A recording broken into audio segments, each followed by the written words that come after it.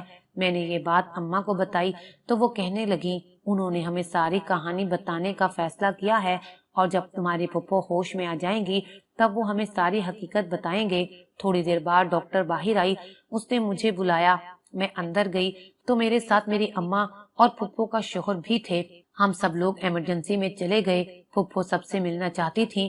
میں نے دیکھا پھپھو کے بال بکھرے ہوئے تھے، ان کی آنکھیں لال سرخ تھیں۔ ایسا لگتا تھا کہ پھپھو کو اپنے آپ پر یا پھر کسی پر بھی زیادہ غصہ آ رہا تھا۔ میرے آتے ہی پھپھو بے چین ہو کر اٹھی تھی۔ ایسا لگتا تھا جیسے کسی پاگل کو پاگل پن کے دورے پڑے ہوں۔ پھپھو کی حالت قابل رحم تھی۔ نرس نے انہیں قابو کرنے کی کوشش کی اور کہا کہ ان کی حالت پھر سے خراب ہو گئی ہے، آپ ابھی باہر چلے جائیں، مریضہ کی حالت ٹھیک نہیں ہے۔ نرس نے ہمیں بتایا کہ پھپھو کو بے ہوشی اور پاگل پن کے دورے پڑ رہے ہیں اور وہ بہت زیادہ پریشان ہیں۔ ان کو کسی ذہنی دباؤ کی وجہ سے یہ سب کچھ ہو رہا ہے۔ اب تو یہ بات کنفرم ہو چکی تھی کہ پھپھو کے ساتھ بھی کوئی ذہنی مسئلہ تھا، لیکن ان کا شوہر بھی خوش نہیں تھا، نہ ہی ساس ظالم تھی۔ پھر ایسا کون سا ذہنی مسئلہ تھا جس کی پریشانی نے پھپھو کو ICU تک پہنچا دیا تھا؟ تھوڑی دیر کے بعد پھپھو کا شوہر پھر کمرے میں چلا گیا۔ پھپھو کو ہوش آ گیا تھا، لیکن میرے پھپھا بہت پریشان تھے۔ ان کے چہرے سے لگ رہا تھا کہ وہ اپنی بیوی سے امید ہار بیٹھے ہیں۔ ان کو یوں پریشان دیکھ کر ہم سب ان کے قریب جمع ہو گئے۔ ان سے پوچھا کہ کیا بات ہے، کس چیز نے آپ کو اتنا بے چین کیا ہے؟ آپ ساری حقیقت بتا کیوں نہیں دیتے؟ تب پھپھا میری بات سن کر رونے لگے اور کہنے لگے، بس بیٹی، میں تمہیں کیا بتاؤں، میں اگر کہانی شروع کروں گا تو بات لمبی ہو جائے گی، تمہیں مختصراً بتاتا ہوں۔ میرے ابا بھی ہمارے ساتھ تھے۔ پھپھا کہنے لگے، اصل میں تو شہر کی کسی پڑھی لکھی لڑکی سے شادی کرنا چاہتا تھا، تمہاری پھپھو کو پسند بھی نہیں کرتا تھا، مگر ایک دن میں شہر جا رہا تھا اور تمہاری پھپھو سڑک پر کھڑی ہو کر مٹھائی بانٹ رہی تھی۔ مجھ سے غلطی ہوئی کہ میں نے گاڑی روک کر تمہاری پھپھو سے مٹھائی لے کر کھا لی۔ بس اس میں کوئی ایسا اثر تھا کہ میں تمہاری پھپھو کی طرف کھینچا چلا گیا اور شادی کی ضد کر بیٹھا، جبکہ میرے گھر میں کوئی راضی نہیں تھا۔ اور پھر جب میں نے اپنی بیوی کا گھونگھٹ اٹھایا تو اس نے ایک بار پھر میرے سامنے مٹھائی والا ڈبہ رکھ دیا اور بولی کہ یہ کھا لیں۔ میں نے اس ڈبے سے رسگلہ نکال کر کھا لیا، اور جب میری بیوی نے گھونگھٹ ہٹایا تو میری تو جیسے آنکھیں کھلی کی کھلی رہ گئیں۔ وہ مجھے بہت خوبصورت اور حسین لگ رہی تھی۔ میں اس کی طرف دیوانہ وار بڑھتا گیا اور وہ مجھ میں کھو گئی، لیکن اب یہ روز کا معمول بن گیا تھا۔ میری بیوی روز مجھے کبھی برفی تو کبھی رسگلے کھلاتی اور پھر مجھے کچھ ہوش نہ رہتا۔ مجھے سمجھ نہیں آتی تھی کہ کیا ہو رہا ہے۔ پھر میری بیوی دن بھر مجھ سے جو بھی کام کہتی میں کر دیتا تھا۔ میں اپنی بیوی کی ہر بات مانتا تھا۔ میری بیوی میرے پاس بیٹھی رہتی، کہتی تھی کہ تم نے میرے پاس سے اٹھ کر کہیں نہیں جانا، میں تم سے محبت کرتی ہوں۔ پر اپنی بیوی کی یہ بات مجھے سمجھ نہیں آتی تھی کہ وہ ہر وقت مجھے اپنے قریب کیوں رکھنا چاہتی ہے۔ شاید آپ لوگوں نے بھی میری بگڑتی ہوئی صحت کو دیکھا ہوگا۔ کچھ دنوں سے میری صحت خراب رہنے لگی تھی، یہاں تک کہ میں اٹھ کر بیٹھتا تو مجھے تکلیف محسوس ہوتی۔ میں ہر وقت لیٹا ہی رہنے لگا تھا، لیکن میری بیوی کو میری اس حالت پر خوشی ہوتی۔ وہ کہتی کہ اب تم ہمیشہ میرے غلام بن کر رہو گے۔ میں اپنی بیوی کی اس بات پر بہت شک میں پڑ گیا تھا، جاننا چاہتا تھا کہ آخر اس نے اتنی بڑی بات کیوں کی ہے، ضرور اس کے پیچھے کوئی نہ کوئی وجہ ہوگی۔ میں اسی روز ایک عالم دین کے پاس گیا، ان کو ساری بات بتائی۔ وہ کہنے لگے کہ تم اگلے دن وہ مٹھائی لے کر میرے پاس آ جانا۔ میں نے ایسا ہی کیا۔